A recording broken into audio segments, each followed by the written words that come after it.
Hey, everybody. My name is Captain Jeff Monroe, Director of Education Programs for the International Association of Maritime Port Executives.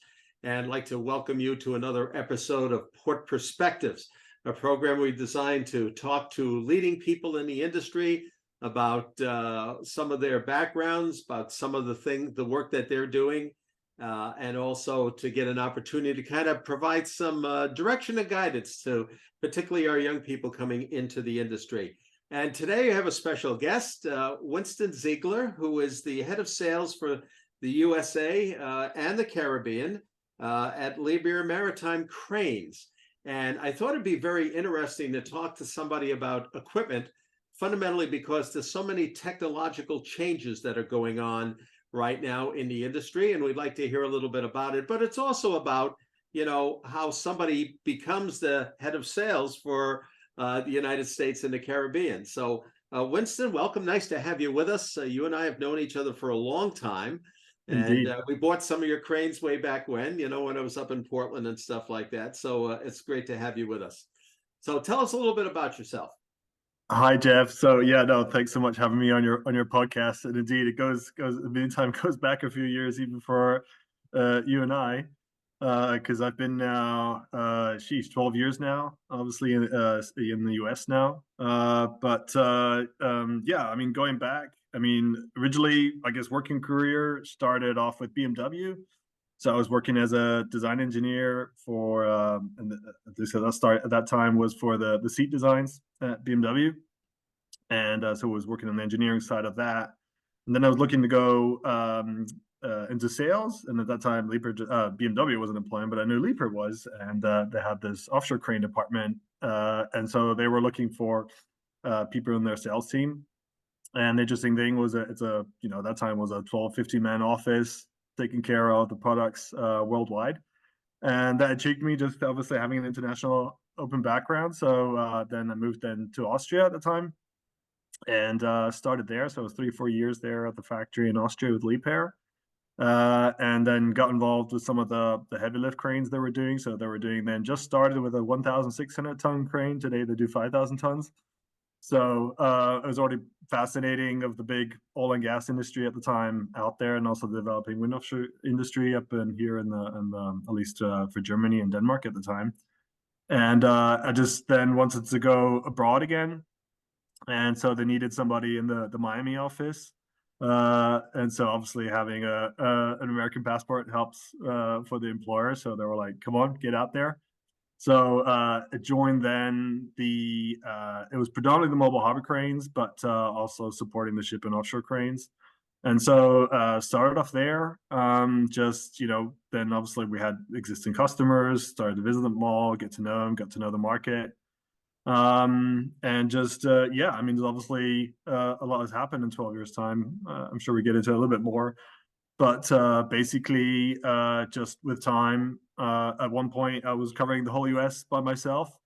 So single-handedly, for sure, it was a challenge. But at the same time, we experienced great success. I think also for Liebherr, it was then an eye-opener. Just obviously, they knew the US was big, but the numbers weren't there yet, and suddenly the numbers started popping up, and I think then there was a lot more attention to it.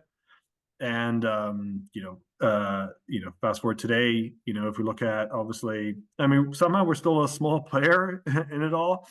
As much as Liebherr is big in manufacturing, crane manufacturing, they're the largest crane manufacturer in total numbers, but in the port equipment, um, yeah, I mean, obviously we're for sure leader today with the mobile harbor cranes, also in the U.S. and in the Central Caribbean arena. But still, if you look at certain parts of however you categorize it, you see that Liebherr just still a small part of it, yeah. And so yeah, that still leaves a lot of potential out there, a lot of vision out there where it could go. And so in the meantime, obviously we've grown, and we had to structure ourselves a little bit more just to take on it. So today we have, obviously, with our division now, in the meantime, head of sales, we have a division director over at Maritime, and I was fortunate enough to be selected for that. So today I lead that and still support the clients today over our coastlines in the inland rivers, and it's still my vision just to help as much as possible. You know, your customers keep you honest, and so yeah, every day is a new day. But at the same time, technology has advanced a lot, so that makes it very just kind of exciting just to see where it goes. Yeah, and Mhm. that's where we are today. So, being that you really handle and have handled things worldwide, what do you think the biggest challenges the ports are facing right now? I know, for example, in the United States, we have a lot of ports that have aging infrastructure and have a desire to get new equipment and everything, and all of a sudden they find themselves, yeah, the buying the crane is the easiest part of it, or buying new equipment is the easiest part of it. It's about restoration of docks. It's about building up the static landing weights and stuff, and about looking at the aspects of bringing in bigger vessels and everything like that. But what have you found sort of universally are some of the biggest challenges that the ports are facing right now? Yeah, I mean, it depends on sometimes on the size of it all. I mean, the bigger terminals, obviously, you know, they find the means to get funding for it.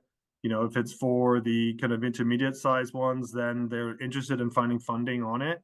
And then that's the first hurdle that they start to see. They're like, hey, great, we could get funding. And now the electrification kind of, you know, the latest demand or requirement that ports want to have, you know, integrated into their ports and their equipment. Their immediately like, oh, we can get funding, but the stuff's not made in the US, yeah. And so, of course, I think states and governments would love to support, but then they were like, well, wait a minute, the stuff's not made here. So, of course, they would require it to have it made in the US. And so, that's the first thing we get. Then, like, how can you help on that? Yeah. And so that's the first step. But obviously, if they do get the funding there, it's more of the question of just how far can it go for, so like say, ship to shores. I think some would love to have more remote operations on it. Obviously, they have, depending on if it's a union, non-union, then they would like to work with unions, not to take away any jobs. I think they just want to add to that, yeah, because the remote operations is, I mean, they're exciting as hell if you ever seen it or driven it, yeah, because you sit there remotely and you're driving the cranes, and so I think terminals will love it. And it's actually a more comfortable environment. And even, believe it or not, for the operator, it's actually more sociable because you're sitting there then with other crane operators, not just you yourself up there. But that's more, ship to shores. So I think, overall on the technology side of it's wanting to advance it more, as as much as recognition systems you can get on there as much as possible. Remote operations would be, real nice to have, but for sure they're all eyeing it at this point. But no, that could be further down the road before, even though technology might be, I wouldn't say it's all super developed right now, and super efficient, but it's for sure more developed than it has been. And so, of course, ports and terminals would like to have more than there it is. And then, of course, just the electrification is just the big wave right now. And for sure, part of it is then also bringing power to the dock. So depending on what terminal it is, some have it already, many don't. And then there's another challenge, just of course, if they're looking to get bigger vessels, can they get bigger cranes on it? Do they need to reconstruct the pier? Can they, take an existing STS with the rail gauge and put it on there? Then sometimes they can be pinched in that a little bit, just, like, oh God, I got to reconstruct the pier, stop my operations, and then wait for the cranes. And then, of course, they got the budget investments they got to do twice. So obviously for the pier and the cranes. So sometimes that can be the big challenge on it, as much as the ports are still wanting to push for it overall, I would say. Yeah. So What I are think the that, lead times now on delivering cranes? I know there's a huge amount of demand worldwide for, STS cranes, for ground equipment, reach stackers, and all the rest of it. What's the lead time on delivering a lot of this equipment at this point that port directors need to plan on if they're going to be moving forward and redesigning their piers and doing all the rest of this? yeah, I mean, just roughly speaking, I mean, for ship to shores, right now we're about 18 to 20 months. I mean, totally depends on size and requirements. Um, for mobile hover cranes, I mean, we're somewhere between 9 and 11 months. And then RTGs were about 12, 14 months, and RMGs about 15, 16 months. just around, roughly speaking, yeah. Some can go quicker, some can take a bit longer. That just totally comes down to certain components that maybe just take a little bit longer. But that's where we are approximately. So overall, just looking back now, just with where we've been with the COVID situation, so things of course expanded a lot, but now things are just coming down a little bit. So in terms of lead times, they're just starting to calm a little. It's just a little bit depending on certain components or sub-suppliers, what that is, where there's still maybe a bit of variability in it. But at least that has calmed down a little. Yeah. So I know certainly that all of the ports are addressing climate change right now, obviously, and sea level rise and all the rest of it. And your STS cranes are electric, as most STS cranes are right now. But your RTGs, your RGMs, and also your reach stackers and everything, that's looking at a different type of technology. And I know that there's always been issues where people have fondness for different types of equipment. Some people like electric because there's no emissions, but on the other hand, it takes a long time to charge the equipment up. It doesn't have the power that the diesels have, and et cetera, et cetera. How are you addressing the non-electric aspects of this in regards to meeting the demand for, protecting the climate right now? Yeah, so I mean, obviously our ship to shores, obviously they're full electric. I mean, there might be some exceptions. We actually just sold a couple of where the requirement is there to have gensets on them, but that's a military requirement there. But generally, all ship to shores, I mean, almost all of our ship to shores for years have always been full electric. Not just the US, I mean, just all over, really. Yeah. Mobile harbor cranes for us now are typically, because there's a mobile undercarriage, you need the mobility. So we've always had a diesel in there. So and vice versa, the terminals don't always have, because they can be in locations where there's not immediately a connection to the grid. I mean, for low voltage, but not obviously where you need higher voltages. So some of these and they haven't built it out yet or don't see the need. And so those continue to do it. But what's been happening on that side, if they're continuing to stay on the diesel side, is that at least we're experiencing in Europe now, at least, where they're having this synthetic oils, where it's called HVO oil. So the emissions drop by 90%. So basically, you just drop this in there, and then your emissions drop down. So you're finding this in different locations in Europe happening. It not just let's say mobile harbor cranes. We're finding it also in our crawler cranes, our very large crawler cranes. Let's say the 1,000-tonners and bigger. They have it too. That's one side of it. On the other side, we have electrical engines. So in a mobile harbor crane, we can place also the electrical engines in there. So basically, you just hook up the power to the grid there. We can go low voltage, we can go higher voltages. It's just typically more reliable to go higher voltage. So you just don't have the variability in the supply of the power. So that when you're operating, basically you're just running off of that. And sure, your emissions go down to zero. The nice thing is also just the maintenance and the reliability. So you just don't have the whole maintenance of the engine anymore, right? You're not challenging any gaskets or any head blocks. There's nothing like that. So those engines have proven to be really reliable, just in reliability, but they just run and run. And so far we haven't had to replace one. So that's been a real nice plus to that. So when the maintenance guys get there, they're like, yeah, great. Yeah. Now battery development has to be seen as just kind of moving the crane up for operating, because you just need so much power, right? So that's in there. That's still for us a development out there. The big challenge is the suppliers. So battery suppliers, they're there, but they change again. Yeah. So before you know it, the company doesn't exist, and then you need a new one. Yeah. So that's the big nugget there to figure out how to handle for all suppliers. Yeah. Are you thinking about hydrogen at all? Hydrogen is that's basically for all our equipment. Yeah, mobile harbor cranes, crawler cranes, construction cranes. that seems, and also our components. We have another division of those engines and components as well.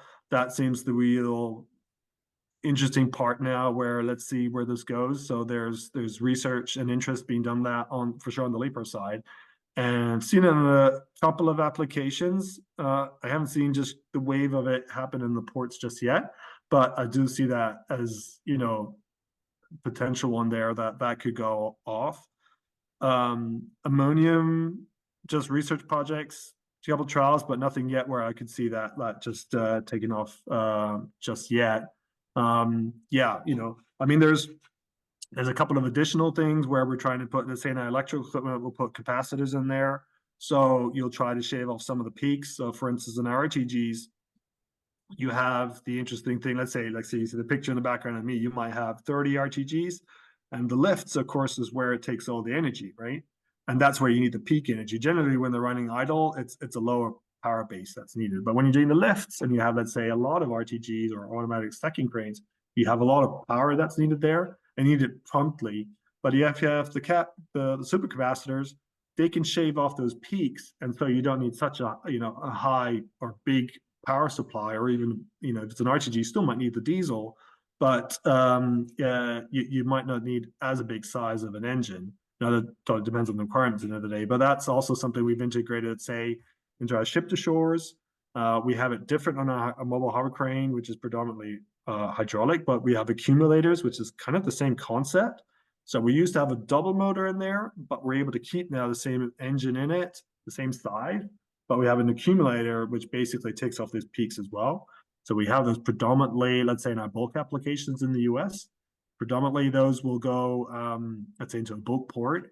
And so that takes out, so that's kind of, nice technology to have, and it kind of adds on to, the scope of things. I think just how far the electrification will happen, it's for sure a talking point with every offering I have. So ports are wondering how to use it, how to take advantage of it. Yeah, so predominantly the time it's a discussion with every project. Yeah. Full disclosure, of course, I bought one of your first mobile harbor cranes here in the United States when I was the port director up in Portland. It's still there. And it's still going strong. I think it's been moved to Eastport now, but it's Right, still going right. strong. And then, of course, they bought 2 more cranes off of you. Right. And I've been a particular fan of mobile harbor cranes for a long time because I find them to be some of the most versatile. And I always find it interesting. You go to a port and they have they have 3 or 4 STS cranes, but they have a mobile harbor crane or 2 as well, because they're handling other types of cargoes and stuff. And you had mentioned to me one time that the predominance of people who are interested in mobile harbor cranes are like in places like South America and Africa, and Europe and stuff like that. How has that market opened up, or has it opened up here in the United States? So yeah, I would say obviously I've been out here 12 years in the US. So at the start it was obviously introducing the name Liebherr, obviously, for whom I work for. And the mobile harbor crane wasn't such an accepted product yet. And historically, the US, I would say, is an STS market as well as a crawler crane market. So that was, let's just say, roughly inland waters, coastlines, you just name it, yeah. And that's changed for sure. So I would say the coastlines, all 4 major coastlines, are aware of the mobile harbor crane. So that's really become a part of the standard port equipment acceptance on the customer side. So when they're looking at equipment, they know, okay, we have ship to shores. Yes, there's mobile harbor cranes. They're valid equipment as well. And I've even seen it on stuff where port directors have had mobile harbor cranes, purchase them, they switch to another port, and they go, why are you guys not looking at a mobile harbor crane? So you can see how then not just me jumping the beat, just like, hey, go buy that. It's been really like, yeah, you can see that that's been an acceptance as well. And we found that pedestal cranes seem to work in smaller ports as well, because they frequently used to moving the barges and stuff with small ships back and forth. And the pedestal crane is a very cost-effective way of kind of approaching it, which brings me kind of to an interesting question. Ports are always faced with the aspect of business development. How do we expand our volumes? How do we expand the amount of cargo that we're handling? How do we keep our costs under control and everything like that? And you're on the forefront of business development. What's your approach to business development? When you're looking at aspects, what do you think are the most important things that you need to consider as you're trying to grow your particular market, but even how that might relate to how ports might want to do their own business development? Yeah, I mean, it just kind of goes back for me for the basics. I just kind of go back to, when I started, okay, I went and visit the customers, and then I was there, and then suddenly, hey, I'm not getting any calls. What do I do now? And so I had to really just work the groundwork of then visiting a lot of customers, a lot of potential customers, some that didn't want to see me or did like, who are you? Yeah. And then, I know how that feels. Trust me. yeah, just then it, right? You just have to do it, but also really listening to them, right? What is that they want, and not just to look at it as a blanket sheet of, oh, ports, because you could just go like, well, it's just all the same, right? They're just putting a crane there and offloading some vessels, and the stuff's going to go in and out.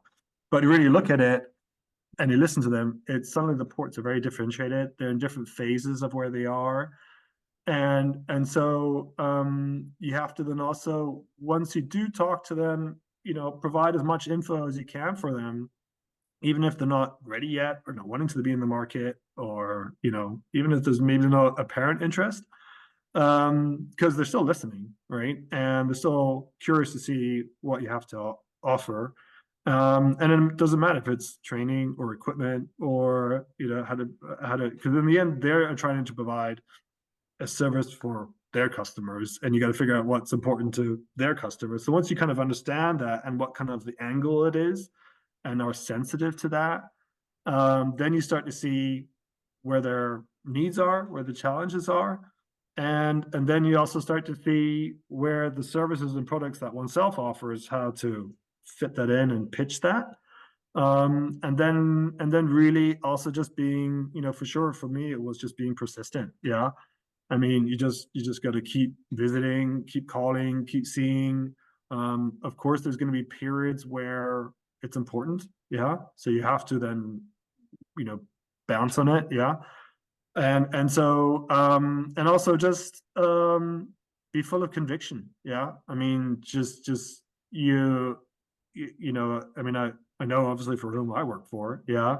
But it's also, it's vice versa. Yeah. So I'm full of conviction who I work for, but it has an effect on not just my customers, but also internally. Well, like, oh, right, we have a good product and the customers like it, like, yeah, So, I think that's a real key, but, I think it's really understanding what does your customer really need, and, how does the product and service fit, and where does it need to adapt so you get there? Yeah, to really bridge that gap. And just, once you get that and actually are able to close a few of these, of course, you become more confident with that. Yeah. And then just being relentless at it. I mean, you never know, because I know that phone cannot ring. Yeah. It's really, not letting go and working consistently at it. So even you have your days off, the business on the side, I never let go of. Yeah. I always keep an eye on that. And then, like, for instance, today I remember we have hydrostatic cranes, and then the customer in the Mississippi River, I kept visiting. Even my colleagues, were saying, "What are you doing there? It's not your market." Yeah, and still kept visiting. And one day I was talking internally. They were like, how come they're not buying our cranes? Yeah, I was like, well, they want fully electric cranes. That's what they want. Yeah, and there was a couple of things also to it. And so in the end, Liebherr came around and produced a fully electric crane. So not just it's powered electric, the components are electric, which was just taboo in the past internally, right? And understood the potential there, because then also, I myself worked into the depth of the knowledge of the market, right? If you look at Louisiana, it's the biggest state per tonnage, as you probably know, right? Compared to any others, which is then, it's just so it's not immediately apparent because the containers get a lot of focus, and you think, oh, it's LA and it's New York and Savannah and whoa, and then you look at Louisiana and you're like, whoa, wait a minute. And then you start to realize, oh, it's on the Mississippi River, and the Mississippi River is a huge river, right? And and then you start to realize, oh, what's there, and you see how many cranes and what the volumes are there. Yeah, and I think the other thing is also just being curious. Yeah, be curious about the customers, be curious what they're dealing with. Yeah, I think that helps to just just to move forward on what you're dealing with. Yeah. I see um a lot of our obviously our private terminal operators, they understand the mhm, aspect of not only marketing but sales and closing the deal. And we always encourage, certainly in our executive program, to think more like the private sector. That right. what Yeah. you've talked about is fairly universal. Sure. You want to have relations, you want to know what their needs are, you want to try to adapt to those needs and everything. And I think that's always a critical factor.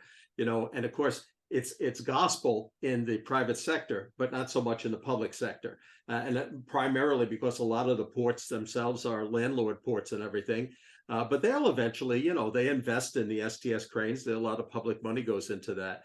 But to think more along those lines. But it seems to me that, and disagree with me if you will, that the personal relationship with your potential customers, with your existing customers, is something that's not just one off, but something that has to be ongoing, and that a lot of business is done based on those personal relationships. Oh yeah, I mean you know as well, Jeff. I know you're on the road every week as well.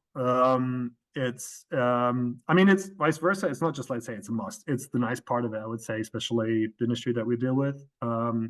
But even like yes, there's certain things that you can do on like here, Zoom, Teams, which help to manage certain things. But the personal relationships, just being in front of your clients or just the interaction that hasn't been replaced by technology, and that is still key, and that's also still demand, especially like what we do. We have to go to the ports, so you have to be on the road, yeah, and still doing that is an absolute in my mind, a must. Yeah. So, Mhm. and vice versa. When you're in the port, you see what's going on, you see something's maybe changed, and vice versa. The port's changed too. It's a different person.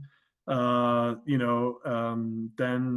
and so you got to reestablish that and see what that person is like and what's important to that person. And so yeah, that just remains an ongoing work because as time passes, there is somebody different there. So yeah. That's right. Yeah, like always, right? Who knows? You never know where you're going to wind up. But Winston, as well as we see in the port industry, there's a lot of young people coming into the industry. The nature, in the last, we just celebrated our 10th anniversary at the association, even though I've been teaching this program for 15 years. Right. And that, when I first got started, it was, a bunch of old guys like me. Now we see a lot of young people in their 30s and 40s. A large number of women have taken the program. Of course, we're a pretty Great. colorblind industry as well. But what advice would you give to young people who, whatever their aspirations are within the public or private sector that you've seen, what advice would you give to young people that they should be focused on in the anticipation and hopes that someday they will have a position like yours as head of sales or a port director's position, or some other key position of management within an organization, like so many of our good graduates have already achieved. But what advice would you give them? I mean, I guess I hope it's not too universal, like I said before, but it's I think for sure, take an interest in the people you deal with, and really provide value and care with them. Because in essence, it's the people you're working with, and vice versa. Let's say if they do buy, let's say, crane from us or even from myself, they want to know, can I call you? Can I, is this the right person I want to deal with? Did they feel comfortable with you? Yeah. And vice versa. You want to be, comfortable with them too, right? And so I think, taking a real keen interest in them, I think for sure being, empathetic and understanding to what they're going through. Because it humbles you on the one side. It just kind of like, you don't need to be this, I don't know, superhero, or you think you need to do some gimmick or something, yeah. And then you really understand where they at. but also you understand where to provide, so you're not so forced. It's not like you have to force this information down them. No, you just gotta guide them to what they need, and then obviously you want to help them or over deliver, but you don't need to swamp them with super long emails or something. Yeah.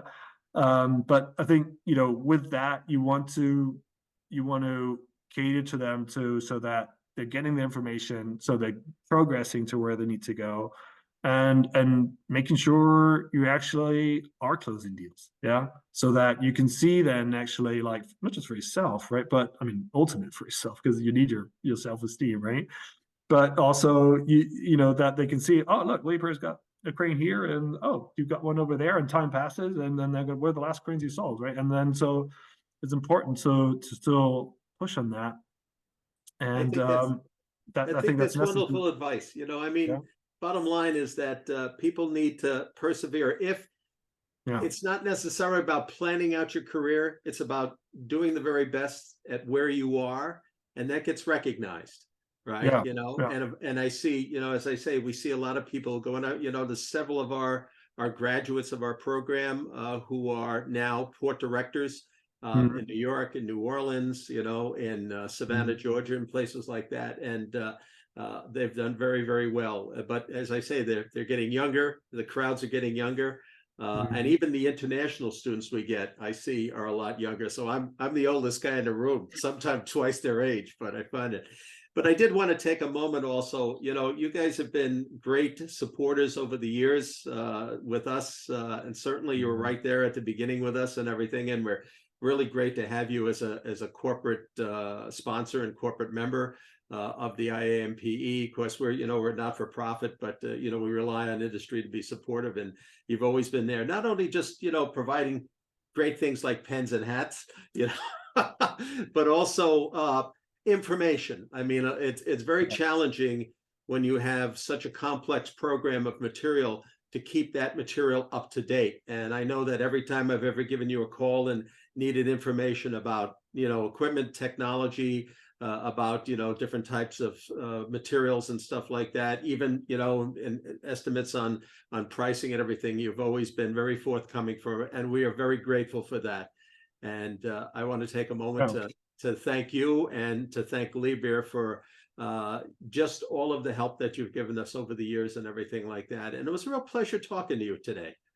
Jeff, thank you. You've always been very generous and accommodating to me. So as you know, I came over very timidly, and there's not many, but I know there's a handful of people that are always very welcoming to me. So I do feel indebted to you. So Jeff, thank you. Yeah, indeed. Well, maybe I'll pick up another crane. I've been looking for something to put in the yard. That would be there we go. I've got another task.